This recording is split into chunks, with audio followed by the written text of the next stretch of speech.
stranded mule trying to get up in this chair. Stranded mule. John's all, I definitely agree with the mule part. I don't know about the stranded, but Stubborn mule, maybe. stubborn mule. Yeah, you stubborn mule. All right, here we go. Top of the morning to you. Top of the morning to you, John. Would you be talking about the labor crisis in the construction industry then there, John? Would you? I hope you can even hear me. I hear you. Okay. Can you hear me? Loud and clear. Crystal. That's really good. Am I clear? That's really Crystal. good. Really good, sir. You remember that scene from, what was that called? A Few Good Men, remember? When old Jack Nicholson was chewing them out when he was being questioned in the courtroom. And he asked Tom Cruise at the end, he said, am I clear? So Tom Cruise goes, Crystal. yeah, I Never saw that one, have you? no. So I don't remember. Like I know when I moved here are we gonna record right now? Yeah, it's running. I know whenever we were here, like when I was in like 1999, I moved here. I feel like a lot of people watched that movie like about that time. Oh, okay. Does that seem about the right time? You were like, what, 10 then? No, I was 20. Does that seem like the right timing? Probably, yeah. It's old. Yeah. It's an old movie.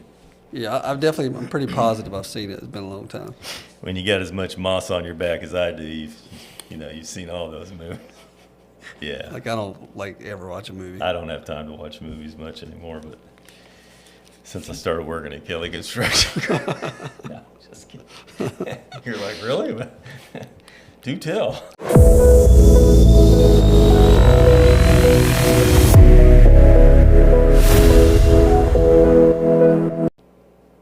Hey, welcome back to the K-Cup, episode 34. Today we're going to talk about a situation, I guess, that's affecting a lot of people in the construction industry and a lot of related fields as well. But we're going to talk about the labor shortage that we're seeing in the construction industry, and we're going to talk about some ways that you can navigate that labor crisis and be able to continue to be productive and be profitable as a contractor or any other industry that's related to construction. So I had written an article for LinkedIn, and I know that you probably already saw it, but in the thumbnail I put a picture of an elephant sitting inside of a job that's all framed up, and I had a little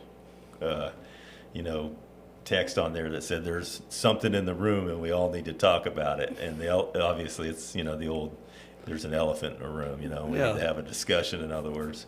You're never short on creativity, are you? No, I'm super creative. Thank you very much. But anyways, the elephant in the room is the labor crisis, obviously, Captain Obvious.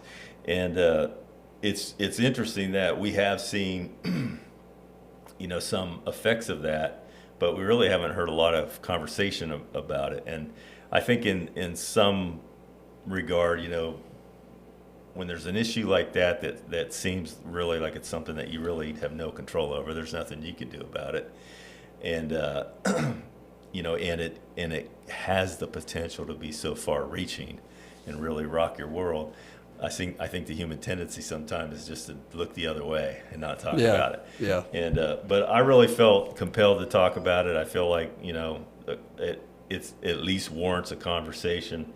And the reality is when I was doing research for this, script for this podcast and for the article on LinkedIn, is the reality is that we've been leaking skilled labor jobs from the construction industry for a long time. For the past 10 years or more, there has been technically a labor shortage, and now it is at crisis level. With the current federal immigration enforcement stuff that's going on, it's gone from an ongoing problem that was growing and becoming critical to really at crisis level, and depending on where you are in the country. Mm-hmm. But anyways, so obviously the point of this discussion, it's not about politics. We're not here to debate politics. It doesn't matter what side of the aisle you're on or what your position is on policy. the reality is that it's happening. So what we need is solutions. We don't need, political opinions. That's not going to help anybody. We need solutions as business people. How can we navigate, a challenging time? So that's what we're going to talk about today. And I come up with three ways that we can, take proactive action to navigate what really, potentially could be a difficult situation. And there's really no way of our knowing, when or if, this particular aspect of this crisis or this problem is going to improve or change. So the smart move then is to be proactive and take action yourselves, or at least start moving in directions that is going to mitigate or serve as a contingency against this, becoming a permanent thing or an increasing problem. So how have you been feeling about the current issue with labor? And you see a lot of the back office stuff that I don't get a chance to see, as far as how things are unfolding in the field on different projects and stuff like that. And you talk to some of our bigger subcontractors and stuff like that. So have you been getting any input? Have you seen or heard of any impact from the labor issue? Yeah, I mean, to your point, different parts of the country are impacted in different ways, and obviously, the way these things are happening, that's also had an impact. I mean, here, on some of our jobs recently, we've seen a few issues and had some issues where, for a week or two, our jobs had, limited, carpenters and those type people. For a short amount of time, it was a difficult few days or difficult week or whatever, due to a labor shortage. Yeah. And it was in regards to what you're talking about. It's not something that I've seen extensively over time, but I know those crackdowns are just starting to happen. Yeah. I don't know what that looks like long term, but I Yeah. mean, if that 1 or 2 weeks is a reflection of what it could begin to look like more often, then that would be a real issue, Yeah. You also kind of referred to, I guess, skilled labor shortage, something that's been going on for quite a time. Yeah. Keyword skilled. And we have seen that, and we have we've had a job or two, really one major job that I can think of where we kind of had a company that we end up subcontracting with that really just didn't have the skilled labor that they kind of said they had, and at the end of the day, when push came to shove, they couldn't get the people they needed to do the job. Yeah. And it turned out quite kind of catastrophic, honestly. Yeah. So if that thing could begin to happen with the problems that you're talking about, and that would obviously be a much larger scale. Yeah. Than if that catastrophic project is the result, and that's what it would look like, then yes, I mean, the labor shortage would be a real fiasco. Yeah, for sure. And then again, too, like we kind of touched on the whole skilled thing. We know that we were feeling a little bit of pain and frustration,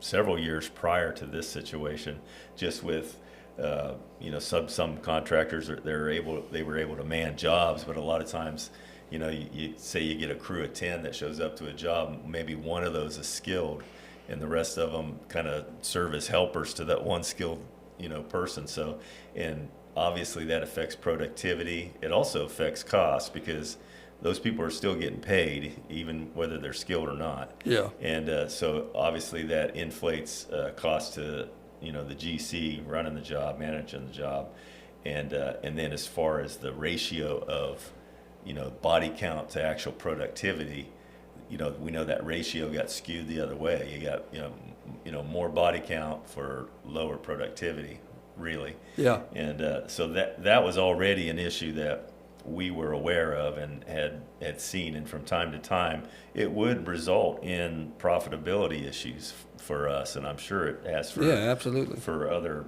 contractors and subcontractors in the mechanical fields. I'm sure they've dealt with that and been frustrated by it, and I've heard tell of some subs actually scaling their crews back, and guys that were trying to get out of the field and start running their business have kind of gone back in the field, put their bags back on, and just quit hiring labor because they couldn't find anybody that had any skill level, to use. So, it's another issue. So, anyways, we're going to talk about 3 strategies that, if you want to think outside the box, or if you're thinking ahead and you want to go in another direction where you're not so dependent on unskilled labor, you might be able to employ some of these 3 strategies to be able to do that. So let's talk about strategy number 1: invest in technology and prefab now. So, a lot of companies, companies are just people, and particularly guys that are, lean towards construction and the trades and stuff. A lot of times we're more on the doer side in wanting to get in there and get our hands dirty than we are on the administrative side and thinking business strategy and things like that. Just because you're great at a certain trade, it doesn't necessarily mean that you're a great business person. We've talked about that before. That's another skill set that you have to develop over time. Once you hang your shingle up and start hiring out for whatever your profession is. Or is the prefab stuff tied to the technology piece of that on strategy number 1?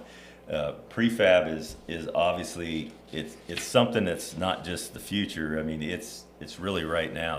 There are some companies that have made big moves to invest in prefab, and we're starting to see it make inroads. Not a week goes by that I don't get emails from multiple prefab companies and prefab associations that hold national conferences and stuff all over the country all year long to talk about prefab and to see the latest technology and stuff like that.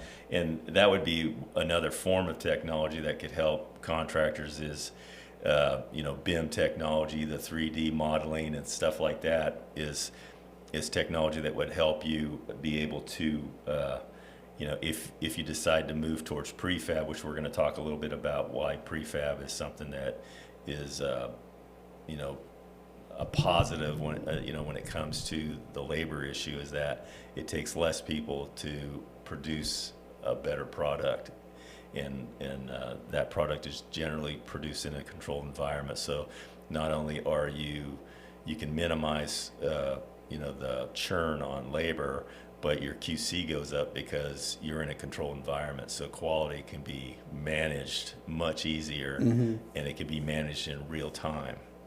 So, and you're doing repeatable processes. So now, there's no guesswork out there in the field.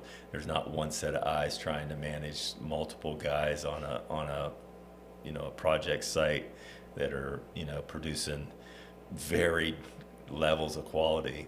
The quality level is going to get, that makes standardized sense. right there. Well, kind of like the software doing the same thing over and over, kind of the same thing in that prefab process. Yeah. You're building your components, you're doing things the same way over and over and over. It's repeatable. Once you do it a lot like that, once you do something over and over, you become good at it. Very good at it, yeah. And you can just streamline your whole process. And, there's some big companies, like I said, that are making moves towards prefab because they think it's the future. I watched a short promo video for the company Certainteed. They provide a lot of substrates and different, products for, building vapor barriers, panel boards, all different kinds of components. They are going hard into prefab. And so I guess I haven't done a ton of research on the prefab and not really, I'm not really too well versed, I guess. But I do find it interesting. I do think that there's obviously, sometimes when it could be really helpful. Yeah. I'm thinking about just like the, pre-engineered metal building, like what that did for construction. And I know that they've been around forever, and then I know they've been popular for a long time. Yeah. But that really gave a lot of options. Yeah. That really changed the game for a lot of building types and different things. Yeah. Early version of prefab, really. Yeah. So if prefab can look like that and can shape the landscape like metal buildings did, then obviously it's it's something that could, who knows, in 20, 30 years, it may be used in that manner, you know? Yeah, I don't even know if it's that far in the future, just Yeah. like that. That reminds me of a couple projects that we did a few years ago. They were some kind of prefab bathroom units. Yes. And they were actually good sized buildings. It wasn't like they were just this little, 10 by 10. Yeah. But they essentially, we did a little bit of site work. We did a foundation and some underground plumbing, and then these things came in on a crane and just set them right over the top of it. And Yeah. like you say, went from a rock pad to like a complete building. It felt like a day. I mean, obviously they had some time prefabbing this building and building it Yeah. up to that point. But Yeah. I mean, basically once we were ready for them, they were there and Yeah. dropped these buildings in, and pretty cool. It worked really good, actually. Yeah.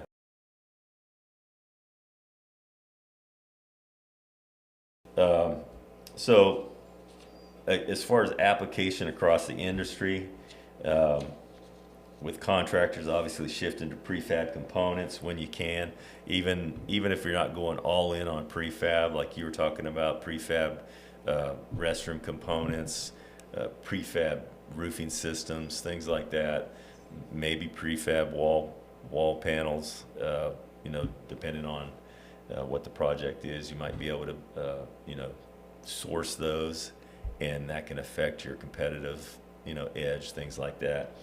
But anyways, as far as real estate agents, they can also educate clients on builders that use efficient methods. So, like for if you're a commercial real estate professional out there and you're hearing moans and groans about the labor shortage in the construction industry, that should put a red flag up in your area of expertise too, because your clients on the commercial side obviously are going to have interactions with contractors. And so if you're trying to lease a property and you can't, the contractor can't get labor to white box it out and do a reno for them, that's going to be a problem getting the lease signed. Yeah. So you can educate, your clients on builders who have the more efficient methods, who are utilizing prefab stuff, or other ways that they can make use of teams that they've developed their own, so they're not waiting on a sub to produce labor, things like that. So lenders, they need to understand that construction methods that reduce labor dependency are beneficial to their clients too. Again, the trend might be looking towards builders who are moving towards taking advantage of prefab components, or at least able to source those things and make project timelines be shortened. And then architects, that's something interesting, and something that I look forward to having some discussions with architects about is, how much are they looking towards prefab down the road? Like, are they starting to use that in their design process more and more? Mm-hmm. Are they looking to source certain components of their designs to to be able to utilize that, and obviously as contingencies for budgets for their stakeholders in projects. So anyways, that was step one.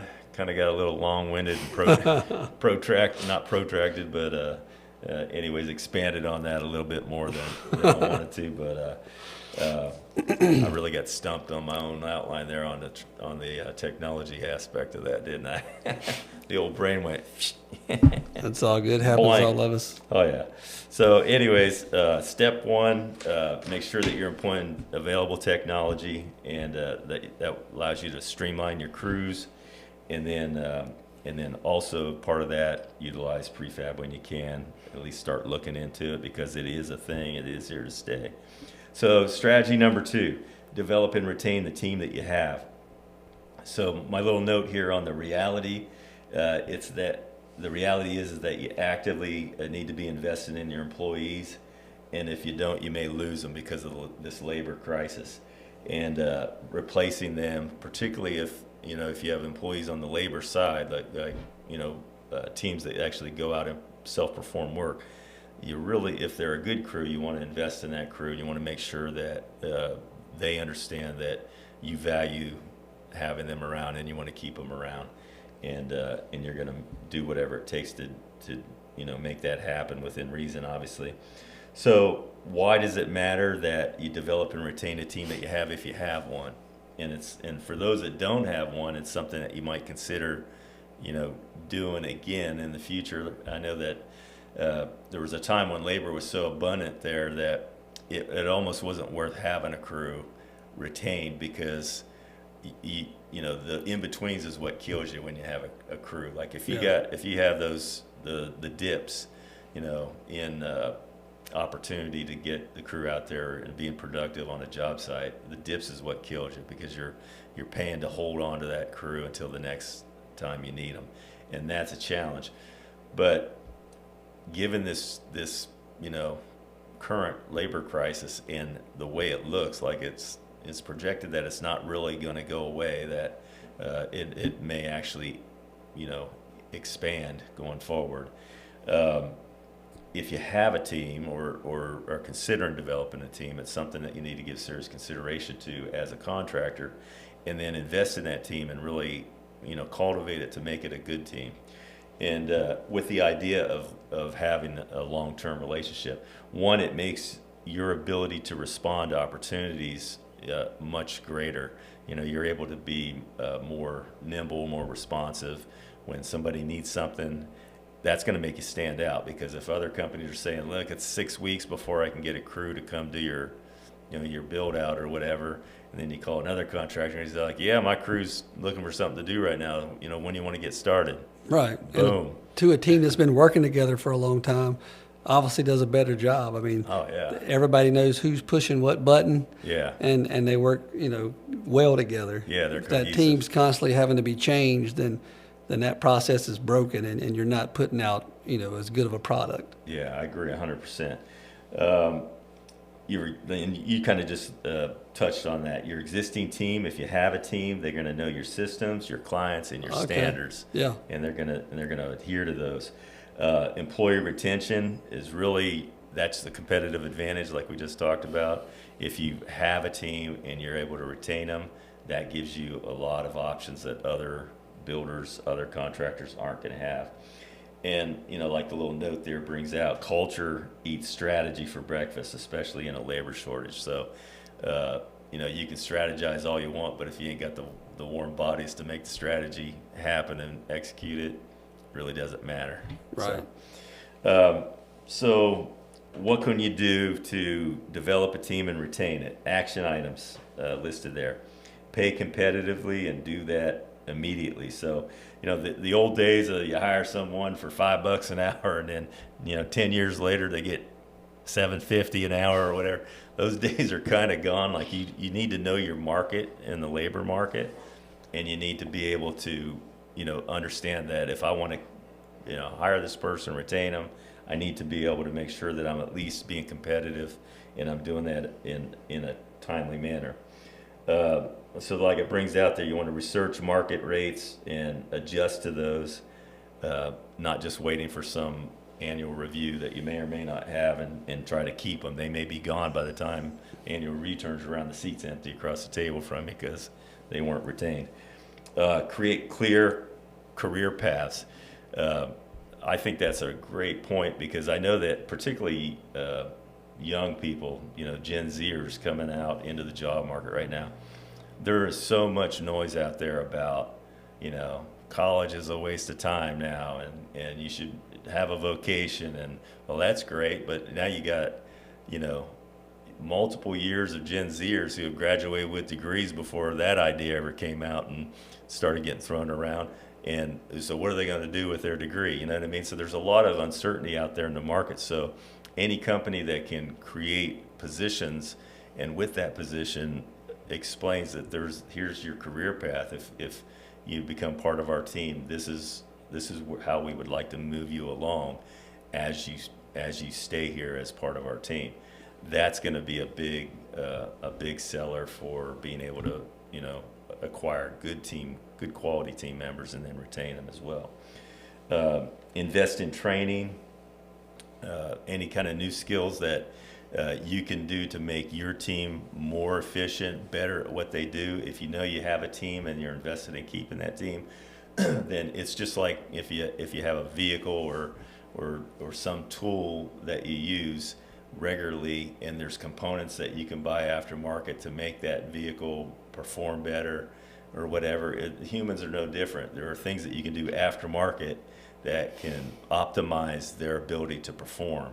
And it's funny how sometimes we'll invest in mechanical things all day, but it's like the human thing, and we don't really want to do that. And it's human nature for some reason, but going forward, I really think that's going to be a big factor in retaining teams, because again, you can go out and hire a lot of people, but getting those difference makers in your team and keeping them is a little different. That's a little different ball game, and that's what's going to set you apart.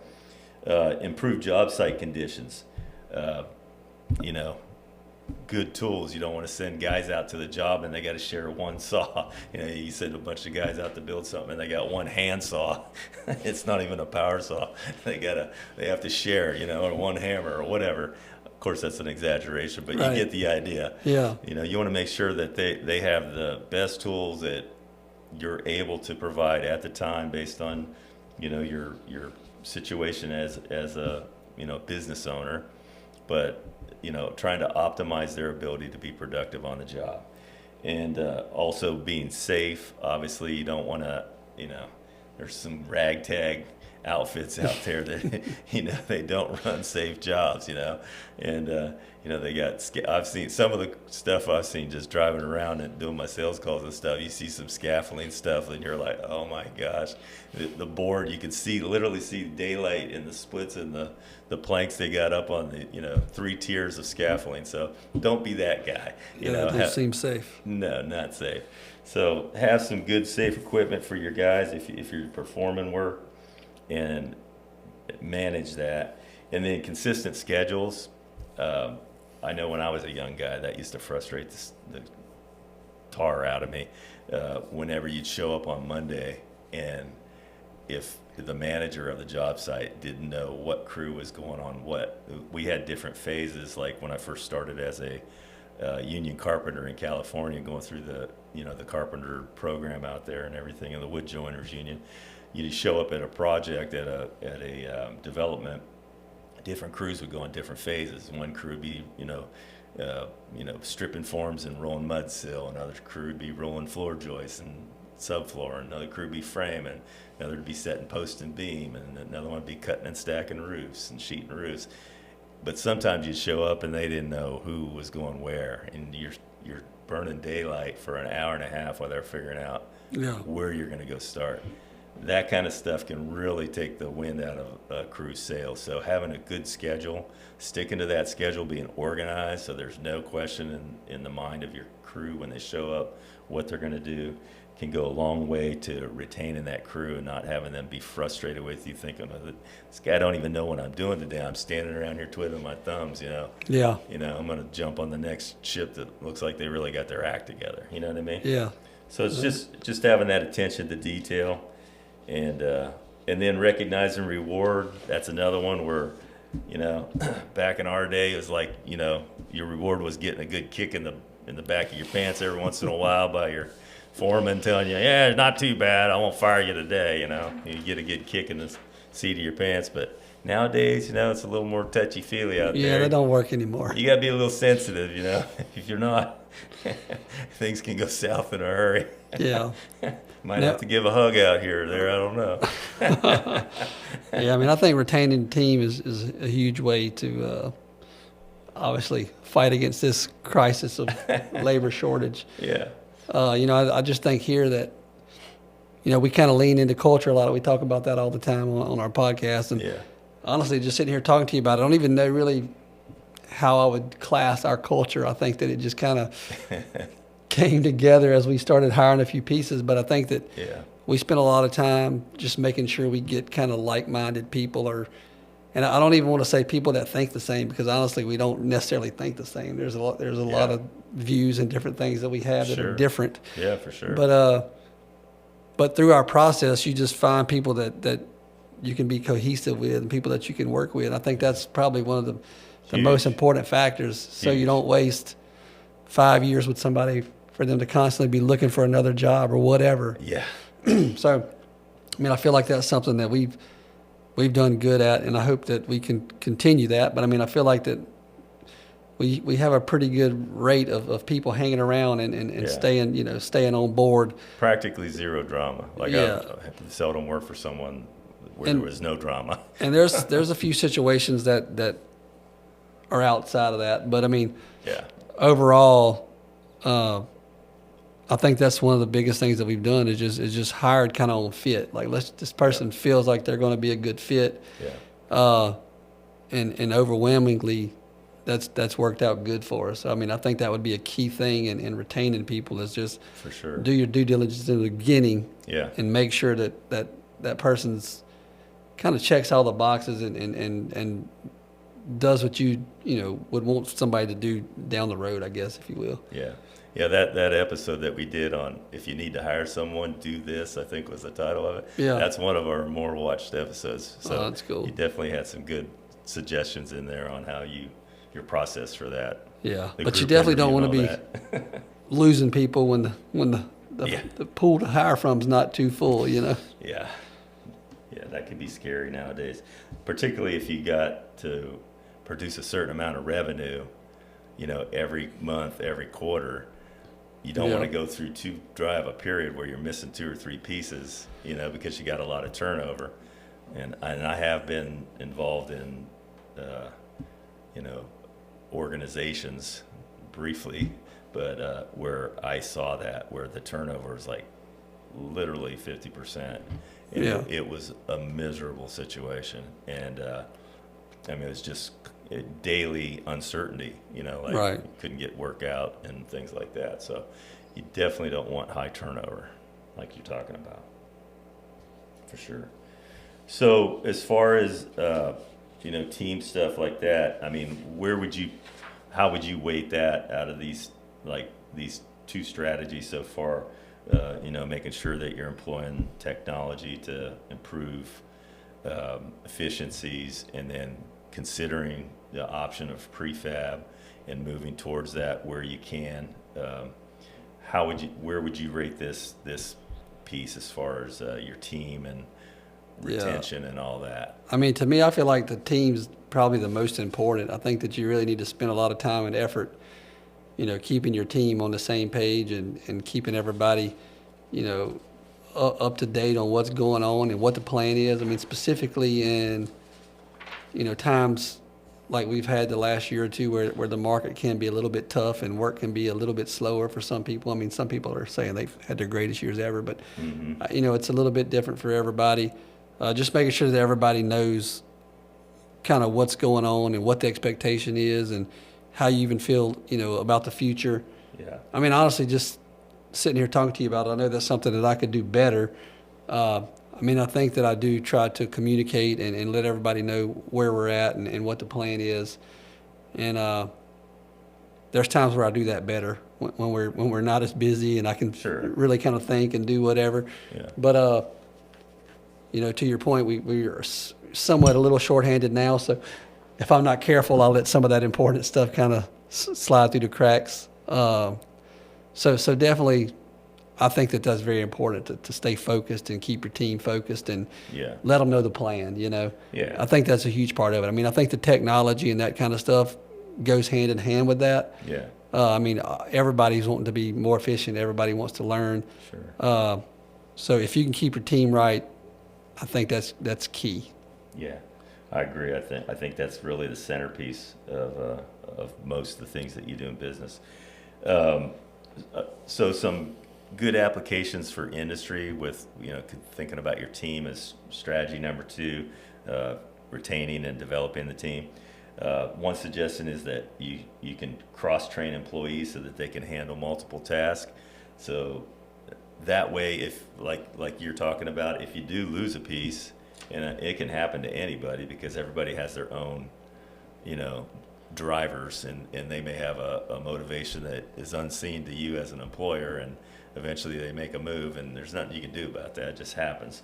But like this brings out, you can cross-train employees to be able to handle those multiple roles, to bridge those times. And I've seen you do that before, where you've had to move some pieces around from time to time when things happen unexpectedly, and it always seems to work out. I mean, but again, though, it works out because you have the right culture, and you got people that you can rely on. Well, too, I think in that you kind of, even when things are going smoothly, you're kind of realizing what people are good at, and what other things they could potentially do. Yeah. So I found that when we do find ourselves in those situations, you kind of already know who could probably jump in and help out and do whatever. Yeah. And I think that would be a good time too to set the expectation for that person, because you do want to know what you're doing. You do not want to know like what's your role going to be. Yeah. So if you drag them in there and start trying to get them to do multiple things, they might get a little, I guess they want to understand what's happening. That you don't want to confuse them.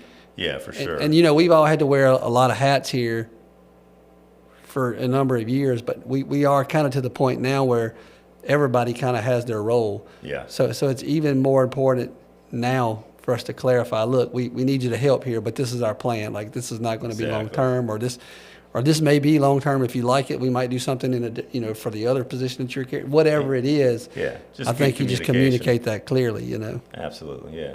Good communication. So like for realtors in the commercial industry, a good thing would be to build relationships with reliable contractors and refer clients to them. Contractors that operate, conscientiously and address things like what we're talking about today. You can see that they're organized in such a way where they're not as devastated by things like this, that they merely just make the necessary adjustments and keep rolling. So, that would be great. It brings out too that like lenders sometimes will prioritize contractors that have more stable teams. Like, so if they, if they hear good things about how a contractor performs, and they've had a team that's been there for many years together, working together, that reflects well on that company, and that can put commercial lenders at ease, and it gives them a level of confidence. Like, look, these guys been around, they don't have a lot of churn, they're going to be here tomorrow too, so I'll do business with them. And then architects too, they want to develop relationships with contractors that are conscientious about things like this, have a certain level of awareness, and also function in a way that demonstrates that they're able to deal with whatever happens, whatever's coming down the pike, so to speak. They're able to make the adjustments and keep performing at a high level. And again, that's something I think that we strive at Kelly, is to always, no matter what's going on in the back office, our front-facing people are always taking care of business and communicating well, and checking the boxes, getting things done that need to be done, that's facing them at any given time. So I think that's great. So the uncomfortable truth, I like to end those strategies. There's always an uncomfortable truth around a certain point, but it just says that you're going to have to pay people more and treat them better. And like it says there, it's not a punishment. It's just the cost of doing business these days. Yeah. If you want to retain people. Noted. Noted. All right, so let's talk about strategy number 3, diversify your client base and project types. So again, there's nuance to this, because we've had other discussions about, being productive and, being able to expand our revenue base, things like that. But we've also talked about how, the riches are in the niches. So that would almost seem counter to this, about diversifying your project base. But the reality is there's nuance to that. It may simply mean that you're not delving into a niche or a specialty necessarily, but maybe there's a couple areas that you can specialize in instead of just one.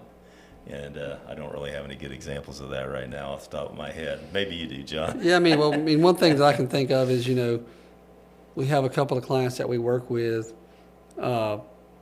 and it's negotiated work. They usually put their budget out there. They know that we're going to approach them in a fair way and be very open to them. Yeah. But those jobs pay a little better than like a public sector job or something that the margin's a little bit lower. Yeah. And if you start cutting out some of those things that you don't have to you don't have to work so cheap on.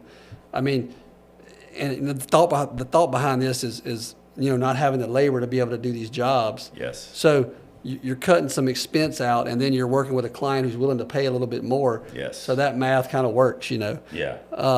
And if you can, I guess if you find that spot, you find that sweet spot, in revenue or however you measure. Yeah. And you know that you can hit that with those clients. I mean, maybe you just stay there for a while, and with the market like it is, and then the labor like it is. Yeah. Maybe you're not so thinking about growth, but like let's maintain here for a while with these couple of clients, and let's be profitable here for just a little while, and let's see what everything does. Absolutely. So the higher margin projects, obviously, you could do less of those and still be profitable. Right. Potentially. Obviously that is all dependent upon your team and all that, how you're structured, but theoretically, if you do fewer projects at higher margins at the end of the year, your top line revenue might not be as much, but your profit may be greatly increased. So right. It's funny how those numbers work like that, but that's a reality. So like you said, you want to shift towards smaller, higher margin projects. The reason why I put smaller in there is because if some of these bigger projects, obviously the bigger the project, the bigger the scopes, the more bodies it takes. So if you can focus not only on higher margin, but maybe potentially smaller projects that require less bodies, they're going to be easier to staff, and obviously the profit's going to be increased. So that makes it more palatable for sure. And I mean, you'd have to be willing to scale down if that's kind of the goal. But I mean, I know our goal is just to be profitable and to make everybody's life as good as possible here within the company. So we don't necessarily, that's a good goal for us, Yeah, for sure. Projects that use your team efficiently. So that's just a fit thing, that's really something that I would think you would really kind of, be at the head of that, making that determination. Like when the estimating department is talking to you about different projects, I'm pretty sure you can glance at them, and based on prior performance, you can say, well, I don't really think that's a good fit for us. Let's focus on this project. Yeah, and just historically, I mean, we know what kind of jobs we get. We know which ones we do good on. Yes. So obviously, we kind of lean into those kind of jobs as they pop up and come out. You know what I mean? Yeah, that's exactly what that's really indicating there. Clients who value quality over speed. There are clients out there, believe it or not, that really value a premium. Knowing that they're getting quality. Yeah, one of the clients I just was referring to is kind of like that. I mean, they hire us, I don't know, the first time we worked for them, 5 or 6 years ago. We went out, we did a good job, and they've literally come to us half a dozen times since then with projects, and it's our project. I mean, they come to us, they right from the beginning, they talking about hiring us. Nice. And they see the value, that we bring, and then we obviously value them as a client. So we're fair, we're transparent, we do a good job, and it pays off. Yeah, for sure. And then work that leverages technology and prefab, again, that's something that you kind of just got to put that antenna up and just be, have your ear open, I guess, for opportunities like that, with the thought in mind that, look, labor might continue to be a problem in the future. And I know the experts are estimating that they don't see any relief in sight to the end of 2027, possibly longer, based on all this, the industry stuff that I've read online about it. So it's obviously just having that, like I said, having that ear open with the idea, like you hear of a designer that's, really trying to employ a lot of prefab.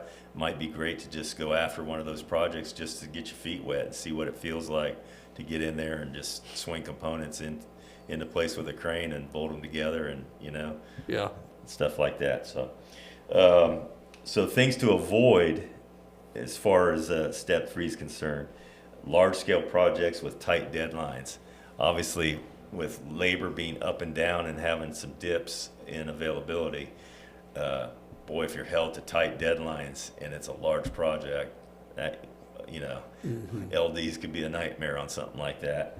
And never assume that the stakeholders are going to be understanding, that you can't get labor, because that's not a guarantee either. Sometimes it's what's on the paper as far as the data is concerned, and that's what they're sticking to. So, you have to mitigate that as the contractor.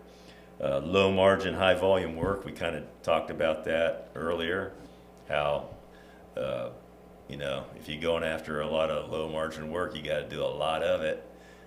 And the more projects you do means the more bodies you have to manage. Right. And then again, if we're talking about a labor crisis, that doesn't really make sense, to pursue that. Yeah. So, and you may already be in a tight spot if that's your business model, cash flowing and low margins.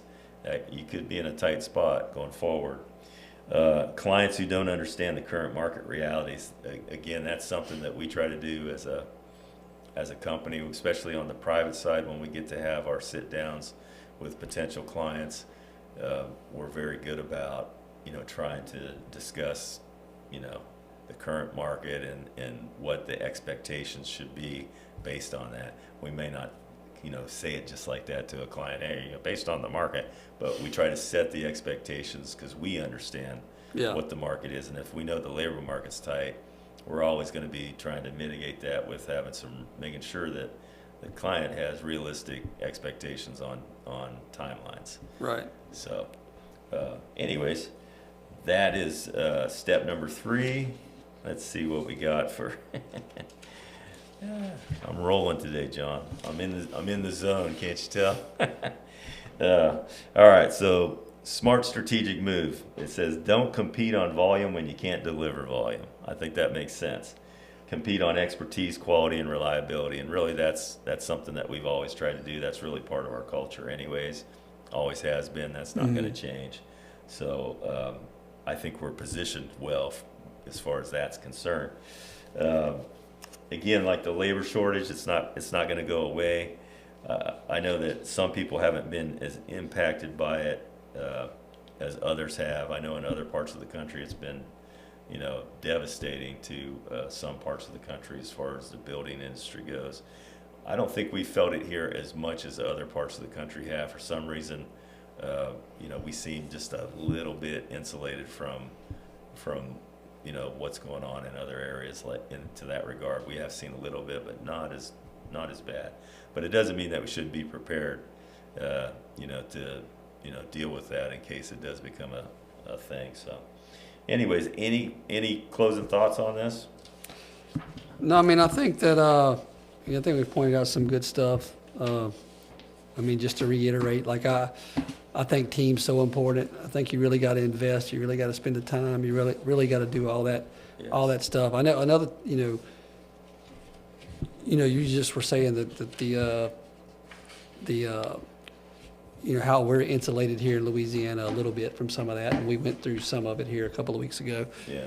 But even as a general contractor, we feel the stress of having shortages when we don't see people on the job site or we don't whatever. Yeah. But we probably don't relate to the same level that some of the subcontractors That's right. have and do. That's right. So some of this probably resonates well with those guys. I know you've given a few examples of subs throughout the podcast. So, obviously those guys really need to be thinking about, what that looks like and how do they make sure they don't run into a problem. Yeah. And obviously that helps us as a general. But it's something too that we're conscious of. We've already kind of had some brainstorming sessions on what we're going to do and how we're going to do a few things different here in 26. Yeah. So, definitely something that needs to be front of mind for everybody. Just think about how you're going to deal with it and what your plan is going to be. And Yeah. if what our thoughts work right, past what we've already talked about today, we'll let everybody know. All right. We'll keep our ears open for that. Keep our radar on. So the three strategies are, invest in technology and prefab. Now start thinking about that. Building a team that you can retain, having a good team culture and all that, and then being really, I guess the bottom line on step 3 is really be more selective about the types of projects that you take. Try to focus on larger margin projects that maybe aren't as labor intensive. So obviously smaller jobs, smaller scopes. You eat the elephant one bite at a time. So maybe you can build your top line revenue with smaller chunks instead of trying to build it with 2 or 3 big chunks. Things like that Yeah. to consider. And like you said, with subcontractors, they're on the front lines. I mean, we deal with them after they've signed a contract for the project. So, they're dealing with that labor up front. They're the ones probably losing sleep at night wondering how they're going to man 3 different jobs because, again, subcontractors for every one job that we have with a sub, they may need to have 3. That might be the ratio. Right. So if we have 4 or 5 projects going on, they might have 10 or 12. Right. And so obviously they're going to be dealing with that labor in a much more intensive way. And like you said, we need to be cognizant of that and maybe have that conversation with them when we're doing a pre-construction screening and getting prepped for a project. We might just say, hey, so how's things looking with your team, labor, things like that. Just kind of get check the temperature, so to speak, with them. Yeah. Just so that you can be keeping a watchful eye Mm-hmm. and thinking like maybe I need to be Yeah. nurturing this a little bit, make sure they're going to be all right. So, Right. So Yeah. anyways. All right. Well, that's going to wrap it up for episode 34 of the Cake Cup. This one was a little chunky and choppy, but hey, at least we got her done. Done is better than perfect, right? All right. Any closing thoughts, John? I don't think so. I think we got it all covered today. All right, man. Appreciate you being here. Appreciate all your insight. And come back and see us again for episode 35 coming real soon. Bye. Bye-bye.